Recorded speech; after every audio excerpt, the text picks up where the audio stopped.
Le laboratoire Biomed Solutions tomba dans un silence de mort au moment où Valérie Rousseau referma sa main autour de la gorge d'Antoine Moreau.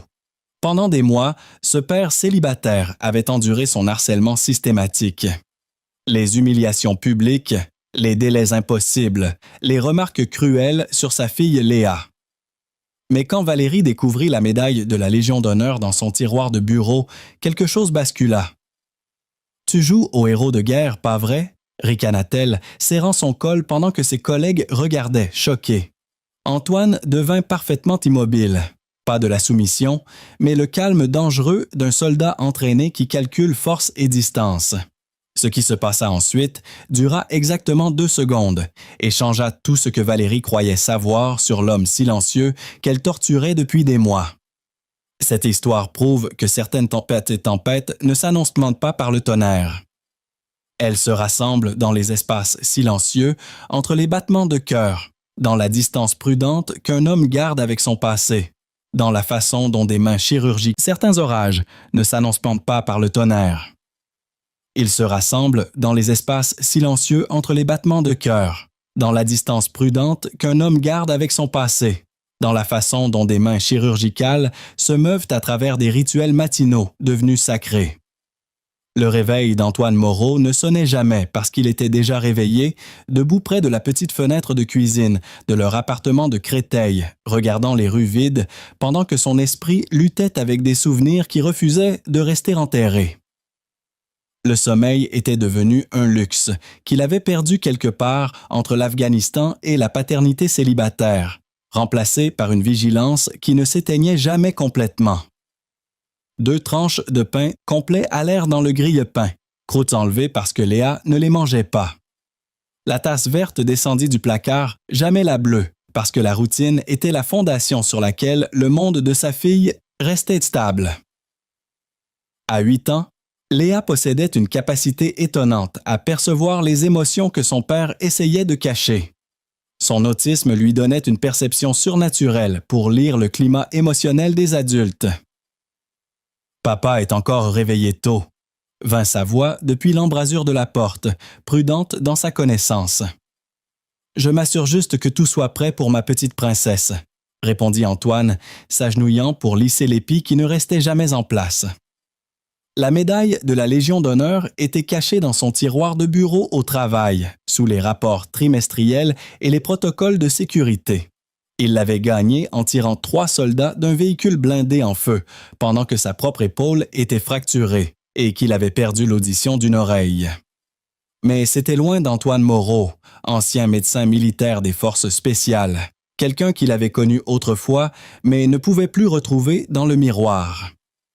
Au laboratoire Biomed Solutions, Antoine évoluait dans sa routine matinale avec une efficacité précise. Le laboratoire était son sanctuaire, où la compétence comptait plus que la conversation, où les protocoles minutieux créaient leur propre forme d'ordre. Il arrivait tôt, préparait le café pour l'équipe et s'installait dans un anonymat confortable entre tubes à essai et feuillets de données. Ses collègues respectaient sa compétence silencieuse sans exiger d'explication. Ils ne connaissaient pas la formation chirurgicale qui rendait ses mains si fermes, ni l'expérience militaire qui lui faisait inconsciemment se positionner près des sorties et cataloguer les menaces potentielles dans les objets du quotidien. « Salut Antoine », appela Jessica Martin depuis l'autre côté du labo, son jeune visage s'illuminant. À 25 ans, elle lui rappelait les étudiants en médecine qu'il avait autrefois encadrés quand Dr. Antoine Moreau était plus qu'un souvenir. La matinée se déroula avec son efficacité habituelle jusqu'à ce que des talons claquants annoncent l'arrivée de Valérie Rousseau. Elle était responsable du laboratoire depuis des semaines et avait déjà transformé ce qui était autrefois un espace de travail collaboratif en quelque chose ressemblant à un état de surveillance. Antoine garda la tête baissée pendant qu'elle faisait ses rondes, mais ses pas s'approchèrent de son poste avec une intention prédatrice. « Moreau !» La voix de Valérie trancha l'ambiance douce du laboratoire comme une lame. « Je veux voir vos registres d'équipement d'hier. » Antoine offrit les formulaires avec la distance respectueuse qu'il utilisait autrefois avec les officiers supérieurs qui n'avaient pas gagné leur grade par la compétence.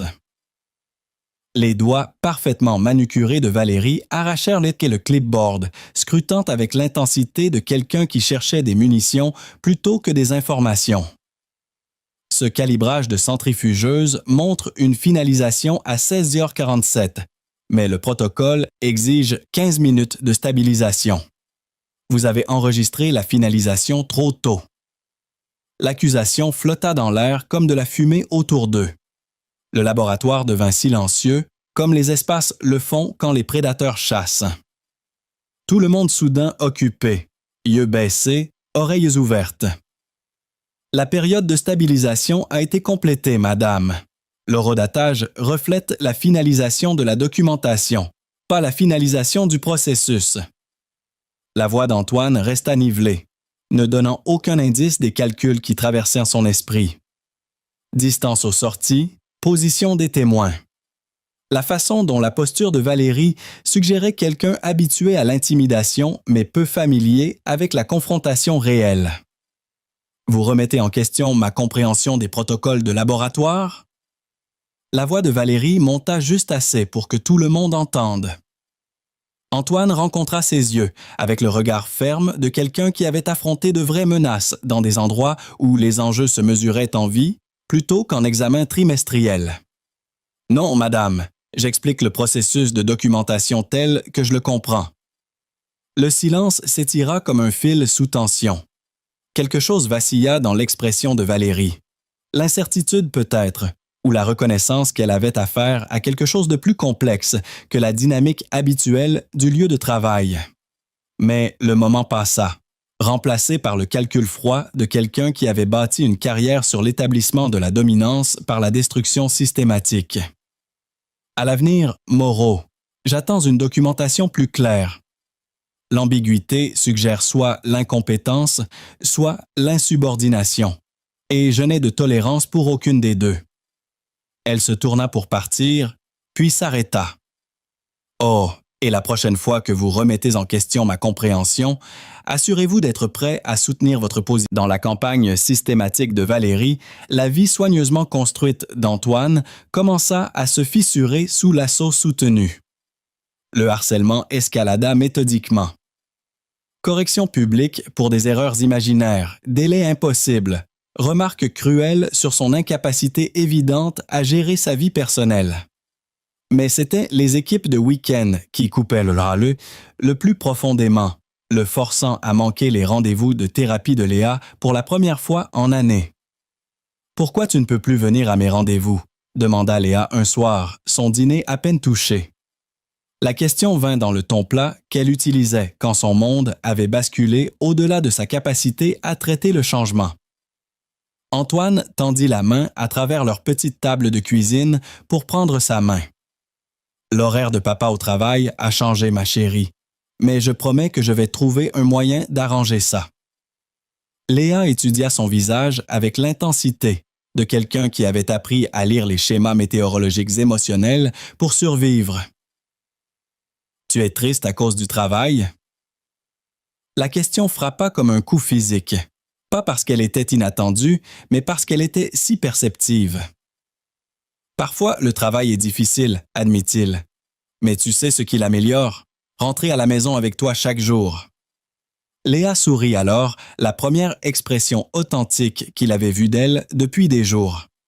Mais alors qu'il l'abordait ce soir-là, Antoine sentit le remue-ménage familier de quelque chose qu'il avait espéré ne jamais ressentir à nouveau. La rage froide et calculatrice d'un soldat se préparant à la guerre. Le harcèlement escalada systématiquement au cours des semaines suivantes. Valérie trouvait des défauts dans chaque aspect du travail d'Antoine, fabriquant des crises et documentant chaque infraction inventée avec une attention méticuleuse. Elle le réassigna à des tâches serviles, supprimant les responsabilités qui donnaient du sens à son travail. Mais les attaques personnelles coupaient le plus profondément. Référence désinvolte à son incapacité à gérer sa vie personnelle. Regards entendus quand il partait précisément à l'heure de fermeture, la façon dont elle transformait son dévouement à Léa en preuve d'inadéquation professionnelle.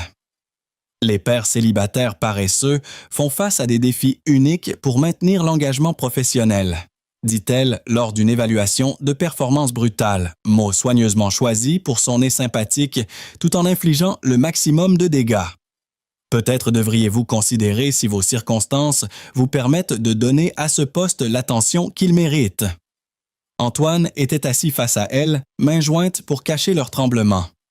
Pas de peur, mais de l'effort énorme requis pour maintenir le contrôle. La Légion d'honneur pesait lourd dans son tiroir de bureau, rappel de l'homme autrefois confié avec les décisions de vie ou de mort sous le feu ennemi. Le point de rupture vint un vendredi après-midi quand Valérie décida de conduire une inspection surprise pendant la réunion mensuelle de sécurité. 20 personnes rassemblées dans l'espace de travail principal pendant qu'elle se déplaçait dans son poste comme un détective sur une scène de crime. Moreau, votre inventaire chimique montre une divergence, annonça-t-elle fort. Vous avez documenté l'utilisation de 47 millilitres, mais 50 ont été attribués à votre poste. La différence de 3 millilitres était un produit de déchet du calibrage initial. C'est documenté dans mes notes de processus. Section 4, sous-section B. Vos notes de processus sont incomplètes. La norme industrielle exige la documentation des déchets dans le registre principal, pas enterré dans les sous-sections. Ce n'est pas exact, dit Antoine tranquillement, sa voix portant juste assez de tranchant pour faire lever les yeux aux collègues. Le manuel de protocole stipule clairement que la documentation des déchets peut être enregistrée dans l'une ou l'autre location, pourvu qu'elle soit référencée croisée de manière appropriée. Le laboratoire tomba silencieux. En semaine de harcèlement systématique, personne n'avait vu Antoine contredire directement les assertions de Valérie. Êtes-vous en train de me dire que je ne connais pas les protocoles de mon propre laboratoire? Antoine rencontra ses yeux, avec le regard ferme de quelqu'un qui avait affronté de vraies figures d'autorité, où les enjeux se mesuraient en vie. Je vous dis ce que dit le manuel de protocole. Le sourire de Valérie était assez froid pour geler l'éclairage fluorescent. Puisque vous êtes si confiant dans votre compréhension, peut-être seriez-vous intéressé à les réviser plus minutieusement. Je vais conduire un audit compréhensif de votre travail du mois passé. Chaque procédure, chaque décision sera examinée en détail. Les mains d'Antoine devinrent très immobiles, le genre d'immobilité qui précédait soit la reddition, soit la violence. Quelque chose vacilla derrière ses yeux, une ombre de l'homme qui avait autrefois pris des décisions en fractions de secondes sous le feu ennemi. Le week-end n'apporta aucun soulagement. Léa perçut le changement en lui avec une perception surnaturelle, se déplaçant dans leur appartement avec des pas prudents, craignant que trop de bruit ne brise le contrôle fragile qui maintenait son père fonctionnel. « Papa, est-ce que tu vas aller bien? » demanda-t-elle samedi matin. « Je vais toujours bien quand je suis avec toi, ma chérie, » dit-il, s'installant à côté d'elle et lissant l'épi. « Tu t'inquiètes de quelque chose? Tu es différent, comme quand tu fais les rêves, mais tu es réveillé. » L'exactitude de son observation serra sa poitrine. Parfois, les adultes doivent traiter avec des personnes difficiles, mais rien n'est plus important que de m'assurer que tu es en sécurité et heureuse. Léa hocha la tête, puis sortit un dessin de son sac à dos. Un homme en blouse de laboratoire debout à côté d'une figure plus petite, les deux rendus en couleurs brillantes et audacieuses. « Je l'ai fait pour toi. C'est toi et moi à ton travail. » J'ai pensé que peut-être si tu l'avais avec toi, les personnes difficiles seraient plus gentilles. Antoine fixa le dessin, la gorge se serrant d'émotion qu'il ne pouvait nommer. « C'est magnifique, ma princesse. Je le garderai avec moi toujours. » Lundi matin, Antoine plaça le dessin de Léa dans son tiroir de bureau à côté de la médaille de la Légion d'honneur. 2 talismans représentant différents hommes qu'il avait été et essayait de devenir. Le laboratoire était chargé d'un sous-courant de tension. Valérie se déplaçait dans l'espace avec une confiance prédatrice, yeux brillants d'anticipation pendant qu'elle inspectait son domaine. Bonjour l'équipe, annonça-t-elle pendant le briefing quotidien, voix portant une fausse gaieté. Nous avons des changements excitants qui arrivent. Je vais implémenter des protocoles de supervision renforcés pour tous les techniciens seniors. Son regard trouva Antoine à travers la pièce. Ces nouveaux protocoles exigeront une documentation plus détaillée, des évaluations de performance fréquentes et une supervision plus étroite. Je suis confiante que cette attention accrue nous aidera à identifier toute inconsistance dans nos processus actuels. Les nouveaux protocoles commencèrent immédiatement. Chaque procédure qu'Antoine effectuait était sujette à une supervision en temps réel, avec Valérie apparaissant à son épaule pour questionner des décisions qui avaient été routines pendant des années. Moreau, cette séquence de calibrage montre une déviation de 30 secondes du timing optimal, annonça Valérie un après-midi, voix assez forte pour que tout le monde entende. Pouvez-vous expliquer pourquoi vous avez choisi de dévier du protocole établi? La déviation était nécessaire pour tenir compte des fluctuations de température ambiante. Le manuel d'équipement recommande spécifiquement des ajustements de timing sous les conditions actuelles. Donc, vous vous sentiez qualifié pour prendre cette détermination sans consulter la supervision. Antoine comprit le jeu. Chaque réponse serait utilisée comme preuve contre lui. Chaque décision justifiée, recadrée comme insubordination. J'ai suivi le protocole établi tel que documenté dans le manuel d'équipement. À l'avenir, je préférerais que toutes les déviations soient approuvées par moi d'abord. Nous ne pouvons pas avoir des techniciens prenant des décisions indépendantes qui pourraient compromettre les résultats. Le harcèlement atteignit une nouvelle sophistication au cours des jours suivants. Valérie planifiait des heures supplémentaires obligatoires pendant les rendez-vous de thérapie de Léa, puis exprimait des préoccupations sur l'incapacité d'Antoine à prioriser les obligations professionnelles. Chaque interaction était conçue pour maximiser l'humiliation, tout en maintenant une façade de supervision managériale. Le jour du jugement arriva un vendredi après-midi avec un calme trompeur qui précédait souvent les tempêtes violentes.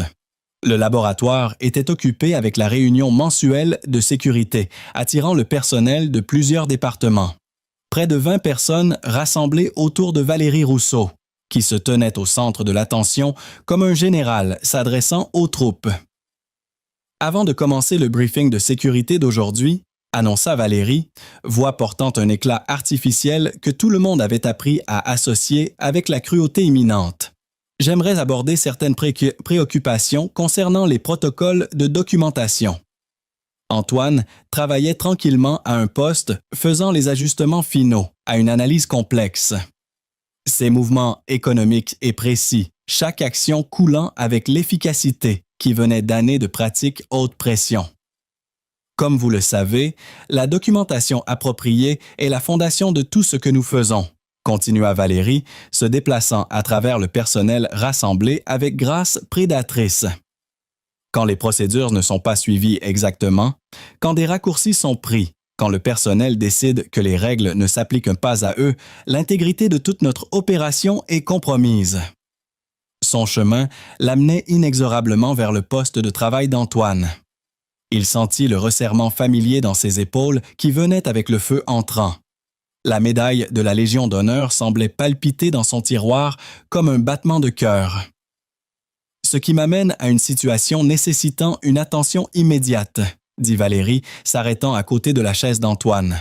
« Monsieur Moreau, ça vous dérangerait de nous rejoindre? » Antoine leva les yeux, rencontrant ses yeux avec le regard ferme de quelqu'un qui avait affronté de vraies figures d'autorité où les enjeux se mesuraient en vie.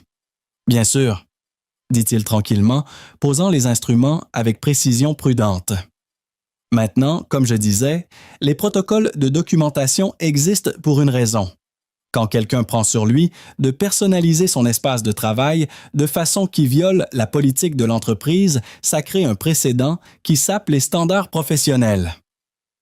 Antoine sentit quelque chose de froid s'installer dans sa poitrine alors que Valérie tendait la main vers son tiroir de bureau.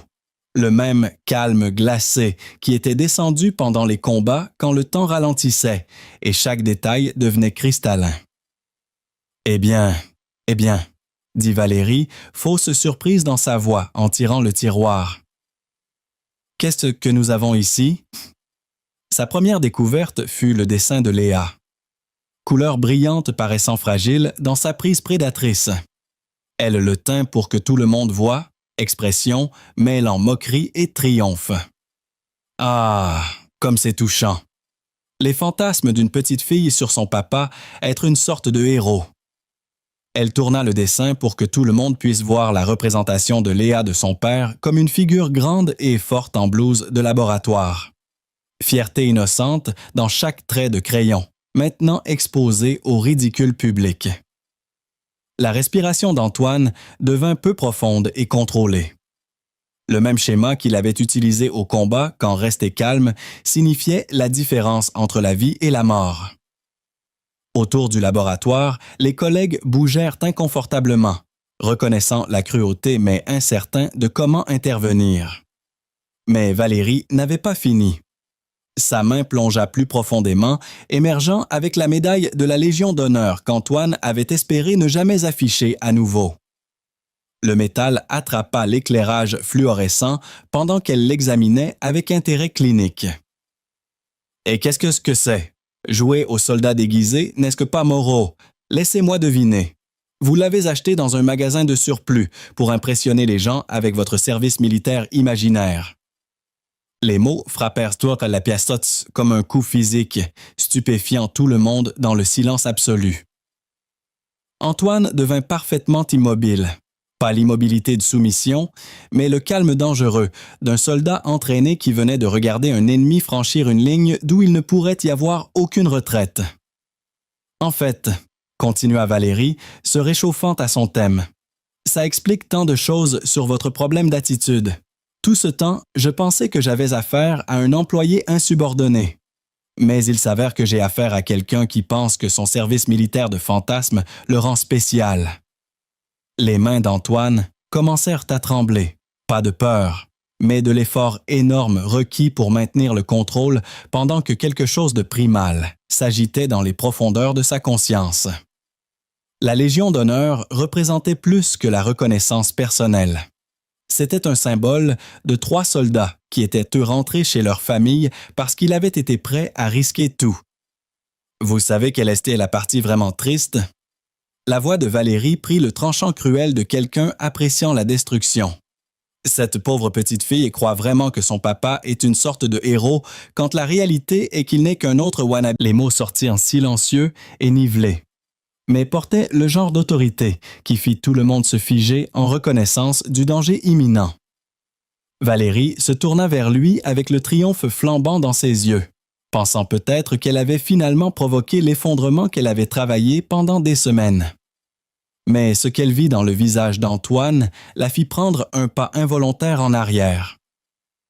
Pas la rage impuissante d'un employé défait, mais l'évaluation froide et calculatrice de quelqu'un entraîné à neutraliser les menaces avec précision chirurgicale. « Excusez-moi, dit-elle, mais sa voix avait perdu sa confiance prédatrice. » Antoine se leva de sa chaise avec l'économie fluide de mouvements portant la grâce inconsciente de quelqu'un entraîné à fonctionner sous pression extrême. Le changement dans son port était subtil mais indéniable. Épaules en arrière, colonne droite, yeux focalisés avec une intensité qui venait d'années de décisions de vie ou de mort. J'ai dit « ça suffit ». Sa voix resta silencieuse, mais porta l'autorité indéniable de quelqu'un qui avait commandé le respect dans des situations où l'échec signifiait que les gens mourraient. Le visage de Valérie rougit de colère à ce qu'elle percevait comme insubordination directe. « Comment osez-vous me parler de cette façon? Vous n'êtes rien qu'un pauvre type pathétique qui ne peut même pas. » Ses mots se coupèrent quand sa main jaillit pour saisir le col d'Antoine, doigts se fermant sur le tissu avec la confiance agressive de semaines de guerre psychologique non opposées. « Vous êtes fini ici, Moreau. Je vais vous détruire si complètement que personne ne vous embauchera jamais. » Le moment où sa main fit contact, tout changea. le corps d'Antoine devint complètement immobile pendant exactement un battement de cœur. Le genre d'immobilité qui précédait soit la reddition, soit la violence. Puis son entraînement prit le relais, mémoire musculaire exécutant des mouvements qu'il avait espéré ne jamais utiliser à nouveau. Sa main droite bougea avec précision chirurgicale, se fermant sur le poignet de Valérie dans une prise qui communiqua immédiatement la différence entre la force civile et le conditionnement militaire. « Retirez votre main », dit-il tranquillement, voix portant l'autorité calme qu'il avait autrefois utilisée pour donner des ordres sous le feu de mortier. Les yeux de Valérie s'élargirent quand elle sentit le pouvoir contrôlé dans sa prise, la façon dont son poignet était immobilisé sans effort visible. Pour la première fois en semaine, elle expérimentait l'impuissance. « Lâchez-moi », siffla-t-elle, essayant de se libérer et découvrant qu'elle aurait tout aussi bien pu essayer de déplacer une montagne. « Retirez votre main », répéta Antoine, chaque mot précis et délibéré. Autour d'eux, le laboratoire était devenu mort silencieux. 20 paires d'yeux fixés sur la confrontation avec fascination horrifiée. La main libre de Valérie monta dans ce qui aurait pu être destiné comme une gifle, mais la main gauche d'Antoine l'intercepta avec efficacité sans effort, attrapant son poignet dans une prise assortie. Pendant un moment, ils restèrent figés,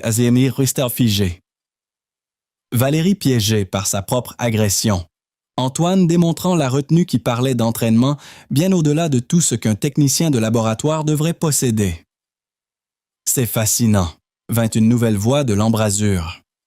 Dr Pierre Laurent, le directeur de recherche de l'installation, se tenait dans l'entrée avec l'expression de quelqu'un qui venait de résoudre un puzzle qui l'avait embêté pendant des mois. Tout le monde se tourna vers le nouveau venu. Mais la prise d'Antoine ne vacilla jamais, attention restant focalisée sur Valérie avec l'intensité singulière de quelqu'un qui avait appris à ne jamais quitter des yeux une menace jusqu'à ce qu'elle soit neutralisée. « Dr Laurent, réussit Valérie, voix tendue. Cet homme vient de m'agresser. Je veux qu'il soit arrêté immédiatement. » Dr Laurent marcha lentement dans le laboratoire, yeux ne quittant jamais le visage d'Antoine. Il y avait quelque chose dans son expression, reconnaissance peut-être, ou l'évaluation prudente de quelqu'un rencontrant une vieille connaissance dans des circonstances inattendues. « Vous agressez ?» répéta Dr Laurent, ton suggérant une curiosité authentique. « De là où je me tiens, on dirait que vous l'avez attrapé en premier et qu'il vous retient simplement de continuer. » Il s'arrêta, étudiant Antoine avec l'intensité de quelqu'un confirmant un soupçon longuement tenu. « Dites-moi, mademoiselle Rousseau, savez-vous sur qui vous venez de poser vos mains? »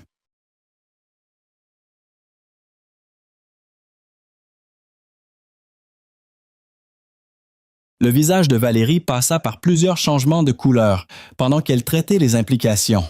« Je me fiche de qui il pense être. Il n'est qu'un technicien de laboratoire et il a commis une agression sur un supérieur. » Le sourire de Dr Laurent était assez tranchant pour couper le verre. « En fait, mademoiselle Rousseau, vous venez d'agresser Dr Antoine Moreau, ancien médecin militaire avec le 13e régiment de dragons parachutistes, récipiendaire de la Légion d'honneur pour bravoure sous le feu, et l'homme qui a effectué une chirurgie d'urgence sur mon neveu pendant une attaque ennemie dans la vallée de Capisa. » Les mots frappèrent comme une onde de choc physique. Autour du laboratoire, les gens qui avaient travaillé aux côtés d'Antoine pendant des années le virent soudain avec des yeux complètement différents. Pas un technicien silencieux et modeste, mais un vétéran de combat décoré dont le silence avait caché des profondeurs qu'il n'avait jamais soupçonnées. « C'est impossible, » dit Valérie, visage pâle. « Il n'a jamais rien dit sur le service militaire. » Dr Moreau a une habitude particulière de ne pas discuter son passé, répliqua Dr Laurent, voix portant la chaleur qui suggérait un respect authentique. Probablement parce qu'il a passé des années essayant de construire une vie silencieuse pour lui, et sa fille loin de l'attention qui vient avec être un vrai héros de guerre. La prise d'Antoine resta ferme, mais quelque chose avait changé dans son expression. Pas de faiblesse. Mais la reconnaissance épuisée que son anonymat soigneusement construit venait d'être brisée au-delà de réparation. Permettez-moi de vous parler de Dr Moreau, continua Dr Laurent, voix portant l'autorité de quelqu'un qui avait gagné le droit de parler avec certitude absolue. En Afghanistan, un IED a désactivé le convoi de son unité. Blessé lui-même, omoplate fracturée, tympan perforé, lacération sévère. Il a rampé dans un Humvee en feu pour extraire 3 soldats piégés. Le laboratoire était devenu une cathédrale de silence. Tout le monde tendant l'oreille pour entendre des détails qui recontextualisaient tout ce qu'il pensait savoir. Mais ce n'est pas la partie impressionnante. La partie impressionnante est qu'un soldat avait une artère sectionnée et Dr Moreau a effectué une chirurgie d'urgence en utilisant un kit de terrain pendant que le véhicule brûlait encore autour d'eux sous le feu ennemi, avec un bras fonctionnel. Valérie lutta pour se libérer, mais ses mouvements avaient perdu la confiance agressive. « Je me fiche de ce qu'il a fait outre-mer, dit-elle. Ça ne lui donne pas le droit de… » « Vous avez absolument raison, dit Antoine tranquillement, voix coupant ses protestations avec précision chirurgicale. Mon passé ne me donne pas de droits spéciaux, mais ça me donne de la perspective sur à quoi ressemble la vraie autorité et à quoi ressemblent les vraies menaces. Il libéra ses poignets avec la même précision contrôlée qu'il avait utilisée pour les retenir, reculant juste assez pour créer l'espace tout en maintenant la préparation pour une agression renouvelée. Vous avez passé des semaines essayant de détruire ma carrière, attaquant ma compétence, questionnant mon caractère et menaçant ma capacité à subvenir aux besoins de ma fille. Mais aujourd'hui, vous avez fait une erreur. Aujourd'hui, vous avez attaqué la mémoire de ma femme et vous avez détruit quelque chose que ma fille a fait parce qu'elle voulait aider son papa à se sentir mieux au travail. Valérie frotta ses poignets, expression cyclant entre colère, embarras et quelque chose qui aurait pu être de la peur en commençant à comprendre l'ampleur de son erreur de calcul. J'ai passé des années à être exactement ce que vous voyez. Un technicien silencieux et compétent qui fait son travail et rentre chez sa famille, dit Antoine, voix portant le poids de conviction absolue. J'ai choisi cette vie parce que je voulais quelque chose de paisible pour Léa, quelque chose de stable, où elle pourrait se sentir en sécurité. Il désigna les morceaux déchirés du dessin éparpillé au sol, mâchoire se serrant d'émotions contrôlées. Mais vous avez décidé que ce n'était pas assez. Vous avez décidé de transformer mon lieu de travail en champ de bataille, d'utiliser mon amour pour ma fille comme une arme contre moi. Le silence s'étira comme un fil sous tension, chargé du potentiel de violence que tout le monde pouvait sentir, mais que personne ne comprenait tout à fait. Le port d'Antoine avait complété sa transformation. Plus un technicien de laboratoire silencieux, mais un vétéran de combat décoré, dont le silence avait été pris pour de la faiblesse. « Je veux que vous compreniez quelque chose, dit-il, voix tombant à peine au-dessus d'un murmure, mais portant clairement à travers le silence absolu. J'ai protégé mes frères d'armes avec ma vie. J'ai tenu des soldats mourants et lutté pour les sauver quand il n'y avait plus d'espoir. J'ai vu à quoi ressemble le vrai mal, et je l'ai affronté sans broncher. » Il fit un seul pas plus près de Valérie, pas menaçant, mais se positionnant avec la précision inconsciente de quelqu'un qui comprenait la géométrie de confrontation. Aujourd'hui, vous avez franchi une ligne qui n'a rien à voir avec la politique d'entreprise. Valérie Rousseau fut escortée hors du bâtiment 30 minutes plus tard. Sa résiliation traitée avec l'efficacité, typiquement réservée aux menaces de sécurité. Sa carrière dans la recherche pharmaceutique se termina cet après-midi-là, la nouvelle de sa conduite se répandant à travers les réseaux professionnels, avec la vitesse virale qui caractérisait les histoires d'autodestruction professionnelle spectaculaires. Antoine se tenait à son poste de travail, collectant soigneusement les morceaux déchirés du dessin de Léa avec des mains qui étaient finalement stables à nouveau. La médaille de la Légion d'honneur était posée sur son bureau en pleine vue pour la première fois en années, sa surface métallique reflétant l'éclairage fluorescent, comme un phare qui ne pouvait plus être caché. La transformation était complète. Pas seulement dans la façon dont les autres le voyaient, mais dans la façon dont il se voyait lui-même. Le technicien de laboratoire silencieux qui avait essayé de disparaître dans l'anonymat était parti, remplacé par un vétéran de combat décoré qui s'était caché sous des couches de normalité soigneusement construites. Alors qu'il mettait les morceaux déchirés du dessin de Léa dans sa poche, Antoine sentit le poids de reconnaissance se déposant autour de ses épaules comme une armure qu'il avait espéré ne jamais porter à nouveau. La guerre l'avait trouvé, même dans les confins stériles d'un laboratoire de recherche, et il avait émergé victorieux, mais à jamais changé. Des mois plus tard, Biomed Solutions s'était installé dans un nouveau rythme qui se sentait à la fois familier et fondamentalement transformé. La promotion d'Antoine au poste de coordinateur de recherche senior était venue avec des avantages inattendus au-delà de l'augmentation de salaire évidente. La flexibilité d'horaire améliorée lui permettait d'assister à tous les rendez-vous de thérapie de Léa, d'être présent pour les petites victoires et les revers doux. Plus important, le respect de ses collègues avait évolué de la différence prudente, typiquement montrée aux héros de guerre, en quelque chose de plus précieux. Appréciation authentique des gens qui travaillaient à côté de lui chaque jour et comprenaient que sa compétence venait du dévouement présent à l'excellence. Dr. Moreau, Jessica Martin, s'approcha de son bureau portant une tablette chargée de données de leur dernière initiative de recherche. Les résultats préliminaires de l'étude d'efficacité du vaccin sont remarquables. Antoine leva les yeux des projections budgétaires, lunettes de lecture attrapant la lumière de l'après-midi, qui coulait par sa fenêtre. La vue lui donnait une ligne de vue claire sur le parking où Léa émergerait du programme après l'école dans exactement 47 minutes. « Montrez-moi ce que vous avez trouvé », dit-il, désignant la chaise en face de son bureau. Alors que Jessica lui expliquait les données, Antoine sentit la satisfaction familière qui venait du travail qui comptait au-delà des rapports trimestriels.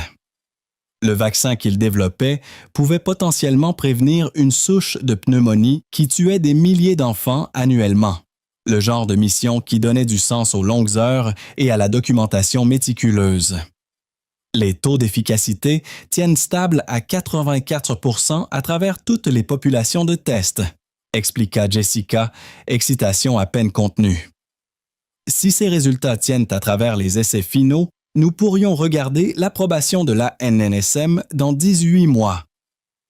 Antoine étudia les chiffres avec l'œil critique de quelqu'un qui avait appris à ne pas faire confiance à l'optimisme initial jusqu'à vérification par test rigoureux. Mais même sa prudence naturelle ne pouvait pas diminuer la signification de ce qu'il voyait. Résultats qui suggéraient que leur travail pourrait sauver des vies à une échelle qui rivaliserait avec tout ce qu'il avait accompli comme médecin de combat. « C'est un excellent travail, Jess. Planifions une présentation pour Dr. Laurent la semaine prochaine. » Ce soir-là, alors qu'il s'installait dans la routine familière des devoirs et du dîner, Léa le surprit avec nouveaux dessins qu'elle avait complétés pendant la classe d'art. Celui-ci montrait un homme en blouse de laboratoire debout à côté d'un microscope. Mais contrairement à son artwork précédent, cette figure se tenait grande et confiante, entourée d'enfants regardant à travers des instruments scientifiques avec expression d'émerveillement. « C'est toi enseignant à ma classe », expliqua-t-elle pendant qu'Antoine étudiait les détails soigneux. Je voulais montrer comment tu aides les gens à apprendre des choses importantes.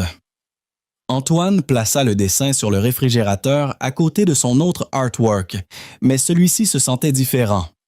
Pas seulement l'interprétation d'un enfant du travail de son père, mais une réflexion de quelqu'un qui avait commencé à comprendre que l'héroïsme venait sous beaucoup de formes.